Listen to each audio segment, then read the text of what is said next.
ఇన్ని రోజులు ఓ లెక్క, ఇప్పటి నుంచి ఇంకో లెక్క అన్నట్టు చేస్తున్నారు పట్నం పోలీస్ సార్లు. రాత్రి వేళల్లో నా ఇష్టం వచ్చినట్టు తిరుగుతామంటే ఇప్పటి నుంచి కుదిరేది లేదంటున్నారు.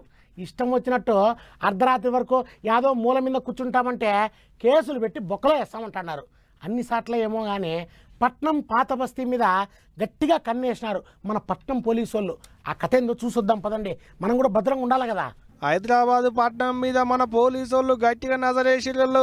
నడి మధ్య రేత్రి దానిక రోడ్ల మీద తిరుగుతాం, అడ్డగోలుగా గోలలు చేస్తాం, మూల మడతల కడ కూర్చొని మందు కొడతాం, అదేందని అడిగిన వాళ్ళ మీదకి దౌడానికి వస్తాం అంటే ఊకునే ముచ్చటే లేదంటున్నారు పోలీసార్లు. అన్నేమో గాని పాత బస్తీ మీద గట్టిగానే నజరేసినట్టున్నారు. అందుకనే శనివారం మాపంతా జల్లెడబట్టిర్రు. నడి మధ్య రేత్రి 4 మూలల కడ గానొచ్చిన అందరిని పట్టుకొని బండ్లేసుకొని పోయి లోపలేసిర్రు. ఇక ఒక్కనాటితో ఆగదాట, ఇప్పటి సంది దినం ఇట్టనే ఉంటదట. మరి మన పోలీసు వాళ్ళకు గంత కోపం ఎందుకు వచ్చిందయ్యా అంటే, ఒక్కనాడే అంటే 24 గంటలలోనే ఏం తక్కువ 5 హత్యలైనాయట. ఇంకో 2 పానాలను తీసేందుకు ఎంట పడితే తప్పించుకున్నారట. ఇదంతా పోలీసు వాళ్ళ శాతగానితనమే అని అందరు అనుకుంటున్నారట. అందుకనే ఇక దేశం వచ్చినట్టున్నది మన పోలీసార్లకు. పాత బస్తీ మీద గట్టిగా నజరేసిళ్ళు. గిట్ట నడి మధ్య రేత్రి నాది నా తాతగారి జాగీలు అనుకుంటా రోడ్ల మీద తిరిగితే మడత పెడతాం అన్నట్టే మాకామె ఇస్తున్నారట.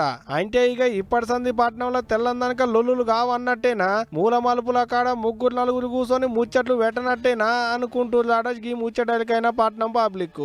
మరి చూడాలి ఇక ఇప్పటి సంది పోలీసు వాళ్ళ పనితనం ఎట్టుంటది ఏంది అనేది. గాని మొత్తానికైతే పోలీసు సార్లు గట్టి నిర్ణయమే తీసుకున్నారు పోండ్రి.